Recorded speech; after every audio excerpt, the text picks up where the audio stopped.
എറണാകുളം ക്യൂൻസ് വാക്വേയിലാണ് ഇന്നലെ രാത്രി 1:15 ഈ കാറുകൾ ചീറിപ്പാഞ്ഞ മത്സരയോട്ടം സംഘടിപ്പിച്ചത്. തുടർന്ന് സെൻട്രൽ പോലീസ് എത്തിയാണ് നിലവിലിപ്പോൾ ഈ കാറുകൾ കസ്റ്റഡിയിലെടുത്തത്. 3 കാറുകളാണ് കസ്റ്റഡിയിലെടുത്തത്. ഈ 3 കാറുകളിൽ 6 പേരാണ് ഉണ്ടായിരുന്നത്. ഇവരെ പോലീസ് കസ്റ്റഡിയിലെടുത്ത് ചോദ്യം ചെയ്തു. ഇതിൽ ഈ 3 വാഹനങ്ങളിലും വലിയ രീതിയിലുള്ള ഓൾട്ടറേഷനാണ് വരുത്തിയിട്ടുള്ളത്. ഈ വാഹനങ്ങളുടെ സൈലൻസറുകൾ കണ്ടാൽ തന്നെ വലിയ രീതിയിൽ ഓൾട്ടറേഷൻ വരുത്തിയിട്ടുണ്ട്. ഈ സൈലൻസറുകളിൽ നിന്ന് കാതടപ്പിക്കുന്ന രീതിയിലുള്ള ശബ്ദവും തീതുപ്പുന്ന പുകയുമൊക്കെയാണ് രാത്രിയിൽ ഉണ്ടായത്. എന്തായാലും ആളുകൾക്കിടയിൽ വലിയ രീതിയിൽ ഇത് ചർച്ചയും ആയിട്ടുണ്ട്.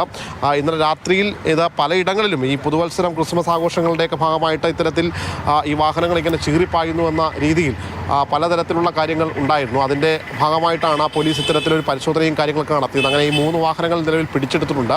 നിലവിൽ ഇവർക്കെതിരെ കേസുകളൊന്നും തന്നെ എടുത്തിട്ടില്ല. പക്ഷേ പിഴയടപ്പിച്ച് ഈ ആൾട്രേഷനുകളെല്ലാം മാറ്റിയ ശേഷം ഈ വണ്ടികൾ വിട്ടു നൽകും എന്നതാണ് സെൻട്രൽ പോലീസ് വ്യക്തമാക്കിയിരിക്കുന്നത്. ഓരോ വണ്ടിക്കും 5000 രൂപ വീതമാണ് നിലവിലിപ്പോൾ പിഴയടപ്പിച്ചിട്ടുള്ളത്. ഈ വാഹനങ്ങളിലെ കൂളിംഗ് ഗ്ലാസ് ഉൾപ്പെടെ ഒട്ടിച്ചിട്ടുണ്ട്. അതെല്ലാം തന്നെ അനധികൃതമാണ് എന്നാണ് നിലവിൽ പോലീസും വ്യക്തമാക്കുന്നത്. ഇത്തരത്തിൽ ഇനിയും ഇങ്ങനെ ഈ ഓൾട്രേഷൻ ചെയ്യുന്ന വണ്ടികളുണ്ടെങ്കിൽ അത് കൂടുതൽ പിടിച്ചെടുക്കുന്ന നടപടികളിലേക്ക് പോലീസ് കടക്കുമെന്നാണ് വ്യക്തമാക്കിയിട്ടുള്ളത്. നിലവിൽ ഓരോ വണ്ടികളിലും ഈ ഓൾട്രേഷനുകൾ നമുക്ക് കാണാൻ കഴിയുന്നുണ്ട്. ഈ ഓൾട്രേഷനുകളെല്ലാം തന്നെ മാറ്റി സാധാരണ നിലയിലേക്ക് കൊണ്ടുവന്ന് പിഴ അടപ്പിച്ച ശേഷം ഈ വാഹനങ്ങൾ വിട്ടു നൽകും എന്നാണ് നിലവിൽ സെൻട്രൽ പോലീസ് വ്യക്തമാക്കിയിട്ടുള്ളത്.